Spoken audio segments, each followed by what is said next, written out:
పేదల కష్టాలు తొలగించాలనే ఉద్దేశంతో అనేక సంక్షేమ పథకాలు ఇస్తున్నప్పుడు కూడా అవి సరైన స్థాయిలో పేదలకు లబ్ధి చేకూర్తలేని చెప్పి ఒక బాధతోని ఒక ఆవేదనతోని ఇలా వికసిత్ భారత్ పేరు వికసిత్ యాత్ర పేరుతోని దేశవ్యాప్తంగా యాత్ర చేపడుతుంటే చాలా మంది ఆశ్చర్యపోతున్నారు. చింతకుండా పోతే చాలా మంది ప్రజలు ఆశ్చర్యపోతున్నారు.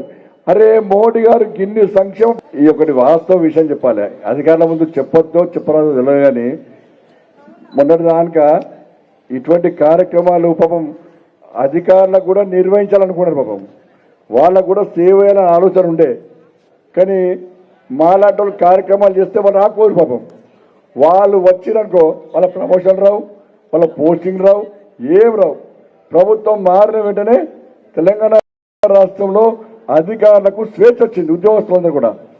ఉద్యోగస్తులందరూ పనిచేస్తున్నారు, ధైర్యంగా పనిచేస్తున్నారు, నిజాయితీగా పనిచేస్తున్నారు, నిబద్ధతతో పనిచేస్తున్నారు. ఉద్యోగస్తులు అధికారులందరూ తెలంగాణ రాష్ట్రంలో నిజాయితీతో నిబద్ధతతో పనిచేసే అధికారులు తెలంగాణ రాష్ట్రంలో ఉన్నారు. కానీ నిజాయితీతో నిబద్ధతతో పనిచేసే అధికారులకు ఇందులో స్వేచ్ఛ లేదు. ఇలా ఏ అధికారిక కార్యక్రమంలో పాల్గొనే అవకాశం లేదు. వాళ్ళ సమస్యలు చెప్పుకునే అవకాశం ఇప్పటివరకు లేదు. కనీసం ప్రజాప్రతినిధులను ఇతర పార్టీకి సంబంధించిన ప్రజాప్రతినిధులు కలిసే అవకాశం లేదు. అందుకే తెలంగాణ రాష్ట్రం సర్వనాశనం అయిపోయింది. వాళ్ళ అప్పుల పాలైంది, అభివృద్ధి మొత్తం కుంటుపడ్డది. ఇప్పటి వరకు కూడా ఇవాళ అధికారులు స్వేచ్ఛగా పనిచేయడం ముందుకు వచ్చేది. వాళ్ళ ప్రజల పక్క న్యాయం జరుగుతుంది. ఇలా ఇంత మంచి కార్యక్రమాన్ని 3 సార్లు పోస్ట్పోన్ చేసిన నేనే. అధికారులు సహకరిద్దామని అధికారులకు ఉన్నా కూడా ప్రభుత్వం నుంచి ఒత్తిడి, నువ్వు కార్యక్రమాన్ని చేయొద్దు, చేస్తాను అవుట్, నీ ప్రమోషన్ లేదు, లూప్ లైన్ పెడతాం. కాబట్టి ఏ ప్రభుత్వమైనా ఏ పార్టీ ప్రభుత్వమైనా కూడా అధికారం ఉన్నప్పుడు అధికారులను ప్రజల కోసం ఉపయోగించుకోవాలి. వాళ్ళ విధులను స్వేచ్ఛగా నిర్వహించుకునే విధంగా స్వేచ్ఛను ఇవ్వాలి తప్ప గిరిగీసి ఒక బాగా బార్డర్ గీసి ఇది దాటద్దు, మేము చెప్తేనే వేయాలి, మేము చెప్తేనే పోవాలంటే అభివృద్ధి సాధ్యం కాదు.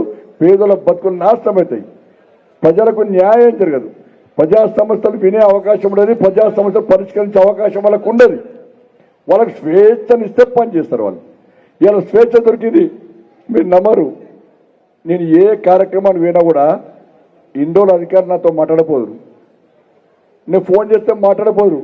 ఆ సీఎంఓ ఆఫీస్ నుంచి ఇన్స్ట్రక్షన్స్ బండి సంజయ్ ఫోన్ చేస్తే మాట్లాడదు, బండి సంజయ్ చెప్పే పనులు చేయొద్దని చెప్పని. ఇప్పుడు ఏమైంది, ఇలా బయటికి వెళ్తే అధికారులు అందరూ కూడా సెల్ఫీలు దిగుతున్నారు.